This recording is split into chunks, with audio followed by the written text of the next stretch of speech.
ஒரு டீ பவுடருக்கு ஏலக்காய், கிராம்பு, பட்டை, கொஞ்சோண்டு ஜாதிக்காய் போட்டிருக்கேன். அதெல்லாம் சேர்த்து பொடி பண்ணி வச்சுக்கிட்டா டீ போடும்போது போட்டால் உடம்புக்கு நல்லது. டீ குடிக்கவும் ரொம்ப டேஸ்டியாக இருக்கும்.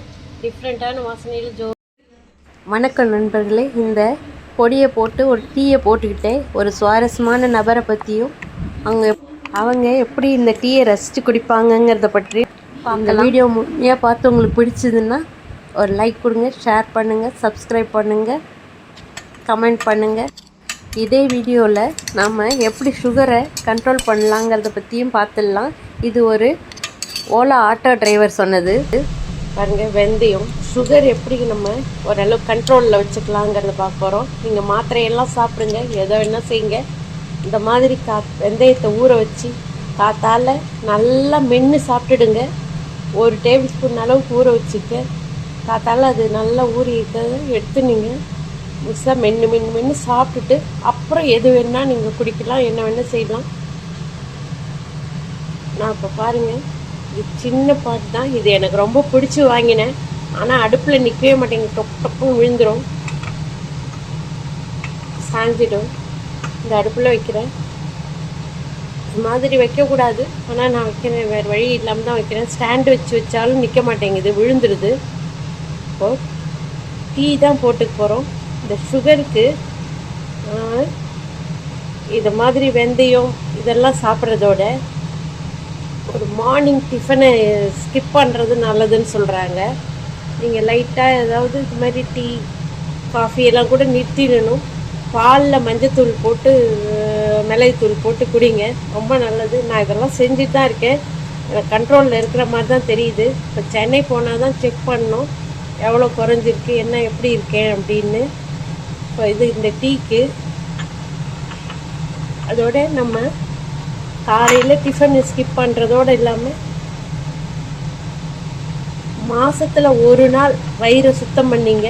30 ml விளக்கெண்ணெய் எடுத்து வெதுப்பான தண்ணியில் ஊற்றி அதை குடிச்சிடுங்க. ஒரு நாள் லீவ் நாளில் எடுத்துங்க. அது செய்கிறது மூலியமாக நம்ம வயிறு சுத்தமாகும், நம்ம சுகரை கண்ட்ரோல் பண்ணலாம்.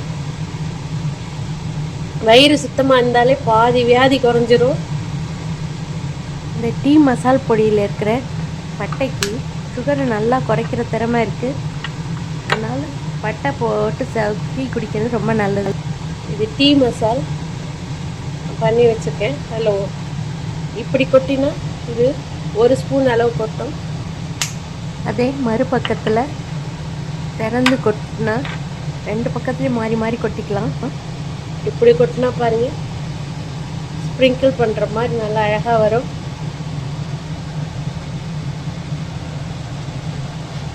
எனக்கு ரொம்ப பிடிச்ச பாட்டில் இது. டீத்தூள் நல்லா நான் ஆட் பண்ணிக்கிறேன். எனக்கு கொஞ்சம் தண்ணியாகவும் ஸ்ட்ராங்காகவும் இருந்தால் டீ பிடிக்கும். உங்களுக்கு எப்படி பிடிக்கும்னு சொல்லுங்கள். இந்த டீயில் நான் சர்க்கரை போடலை. நீங்கள் சர்க்கரை போட்டு சாப்பிட்டீங்கன்னா நாட்டு சர்க்கரை இல்லை, வெள்ளை சர்க்கரையாக இருந்தால் நீங்கள் இப்பயே சேர்த்துக்கலாம். கொதிக்க வச்சு குடிச்சு பாருங்கள். இந்த டீ அற்புதமாக இருக்கும். நம்ம சுகருக்கு வரலாம். இந்த சுகருக்கு நீங்கள் இந்த மாதிரி வயிறு சுத்தம் பண்ணுறது, காஃபி டிவியை அவாய்ட் பண்ணுறது, ஒரு வேளை ஃபுட்டை ஸ்கிப் பண்ணுறது, பசிச்சப்போ சாப்பிட்றது, இந்த மாதிரியெல்லாம் நீங்கள் செஞ்சிங்கன்னா ஆட்டோமேட்டிக்காக 1 மந்த்லேயே உங்களுக்கு வித்தியாசம் தெரியும். இந்த வெந்தயம் சாப்பிட்றது இதெல்லாம் செய்யுங்க. ஆட்டோமேட்டிக்காக 1 மந்த்லேயே உங்களுக்கு நிச்சயமாக சேஞ்ச் தெரியும். செஞ்சு பார்த்துட்டு எனக்கு கமெண்ட்டில் சொல்லுங்கள் எப்படி இருக்கீங்கன்னு. சரி, இந்த டீயை நம்ம நல்லா சுட வச்சுக்கலாம். இந்த டீ நல்லா நம்ம இது போல் கொதிக்க வச்சுக்கலாம். எனக்கு இந்த மாதிரி டீ கொதிக்க வைக்கிறத பார்த்தாலே ஒருத்தர் ஞாபகம் வருவாங்க. யாருன்னா அவங்க அந்த பொண்ணு, என் பையனும் அவன் ஃப்ரெண்டும் பெங்களூரில் இருந்தப்போ, வேலையில் இருந்தப்போ ஒரு சர்வன்ட் மெய்டு வருவாங்க. கல்கட்டாவை சேர்ந்தவங்க. அவங்க சின்ன பொண்ணு தான், ப்ரெக்னெண்ட்டாக வேறு இருந்தாங்க. வந்த உடனே அவங்க செய்கிற முதல் வேலை இந்த மாதிரி டீயை போட்டு அடுப்பில் ரொம்ப சிம்லேயே வச்சுடுவாங்க. சின்ன பர்னரில் சிம்மில் வச்சுட்டு அவங்க வேலையெல்லாம் முடிச்சுட்டு வரலும் அது நல்லா கொதிக்கும். அப்படி கொதிச்சுக்கிட்டே இருக்கும். பெரிய பாத்திரத்தில் வச்சுடுவாங்க. அது கொதிச்சு வரும். அப்புறம்தான் அது வேலையை முடிச்சுட்டு வந்து என்னையும் கேட்பாங்க, நீங்கள் டீ குடிக்கிறீங்களாம்மான்னு. வேண்டான்னு சொன்னால் அவங்களுக்குள்ளதை போட்டுக்குவாங்க. போட்டுட்டு போல் எடுத்துகிட்டு வந்து கொதிச்சிடுச்சு நிறுத்திக்கலாம். வந்து வேலையை முடிச்சுட்டு இதை டீயை வடிகட்டி ஊற்றி எடுத்துகிட்டு வந்து டிவியில் அவங்க ஹிந்தி சேனல் நியூஸ் தான் பார்ப்பாங்க. அதை பார்த்துக்கிட்டே அவன்கிட்ட கதை பேசிக்கிட்டே அதை ரசித்து குடிக்கிறதே ஒரு அழகாக இருக்கும். எனக்கும் அந்த மாதிரி குடிக்கணும்னு ரொம்ப நாள் ஆசை. ஆனால் காஃபியோ டீயோ போடுவேன், உட்காந்து குடிச்சே ஆகணும்னு யோசிப்பேன். ஆனால் படக்குன்னு ஊற்றிக்கிட்டு வேறு வேலை செய்ய போயிடுவேன். உங்களில் எத்தனை பேருக்கு அந்த மாதிரி நின்று நிதானமாக ரசித்து டீயை குடிக்க பிடிக்கும்? அதுவும் இந்த மழைக்கும் இந்த டீக்கும் சூப்பராக இருக்கும். வாங்க குடிக்கலாம். நம்ம அருமையாக டீ போட்டாச்சு. வாங்க, மழை பெஞ்சிட்டு தான் இருக்குது, தூரிட்டு இருக்கு. பார்த்துக்கிட்டே ரசிச்சுக்கிட்டே குடிக்க வேண்டியது தான். நம்ம இப்படி மழை பெஞ்சிட்டு தான் இருக்குது பாருங்கள்.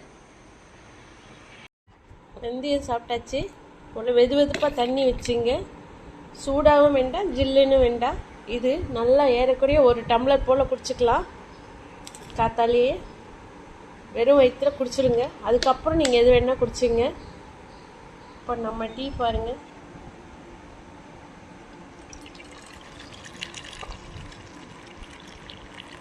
சூப்பராக இருக்குது. இது போல் ரசித்து குடிக்கணுன்னு தான் எடுத்துகிட்டு வருவேன். எடுத்துகிட்டு வந்துட்டு மூளை தீவிரமாக யோசிக்கும். குட்டிங்களுக்கு சாதம் போடணும், இதை பண்ணணும், அதை பண்ணணும்னு, இதை க்ளீன் பண்ணணும். எனக்கு கிடச்சிருக்கிறத இந்த ஒரு மாதம் 6ஆம் தேதி வந்தோம். அதுலேருந்து தொடர்ந்து வேலை இருக்குது. செஞ்சாலும் முடிக்க முடியல. அதுக்குள்ளே குழந்தைங்க பர்த்டே வருது, ஊருக்கு வேறு போகணும். அப்படி இந்த டீயை ரசித்து குடிச்சிக்கலாம். எனக்கு சிப் பண்ணி குடிச்சு பழக்கம் இல்லை, தூக்கி ஊற்றிட்டு குடிச்சு தான் பழக்கம். அதனாலே படக்குன்னு குடிச்சிடுவேன். நீங்கள் எப்படின்னு சொல்லுங்கள். எனக்கு தெரிஞ்சவங்க ஒருத்தவங்க இருந்தாங்க, அவங்ககிட்ட சொன்னால் அவங்க தான் கேட்பாங்க, இந்த டீயை உட்காந்து ஒரு 10 நிமிஷம் ஆகுமா, 5 நிமிஷம் ஆகுமா, அதுக்கு என்னங்க இவ்வளோ இது, உட்காந்து ரசித்து குடிக்க வேண்டியதானே அப்படின்னு சொல்லுவாங்க. அது என்னமோ பழக்கமே இல்லாமல் போயிடுது. எதையாவது யோசிச்சுட்டு டக்கு புக்குன்னு குடிச்சிட்டு ஓட வேண்டியதாக இருக்குது. குடிச்சிட்டு ஓடிடுவேன். இன்னைக்காவது ரசித்து குடிக்கலாமான்னு பார்க்கலாம். நான் இந்த டீயில் சர்க்கரை போடலை, அதனால் கொஞ்சம் ஒரு மாதிரி இருக்குது. நீங்கள் சர்க்கரை போட்டு குடிச்சு பாருங்கள். நாட்டு சர்க்கரையோ சூப்பராக இருக்கும் இந்த டீ. இந்த டீ பவுடர் பண்ணுறது எப்படின்னு ஆட் பண்ணியிருக்கேன். பார்த்து செஞ்சு குடிச்சு பாருங்கள்.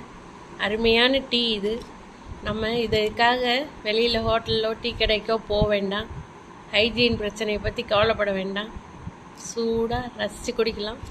ஆனால் எதுக்காக ஹோட்டல்லலாம் போய் நம்ம குடிக்கிறோம் சாப்பிட்றோன்னா, நம்ம வீட்டில் இந்த மாதிரி ரசித்து குடிக்க முடியாது. அங்கே நம்ம நிதானமாக உட்காந்து குடிக்கலாம். நம்மளை கேட்குறதுக்கே ஆள் இல்லை. அதுக்காக தான் நம்ம ஹோட்டலுக்கே போகிறோன்னு நினைக்கிறேன். நீங்கள் எப்படி? கமெண்ட்டில் சொல்லுங்கள்.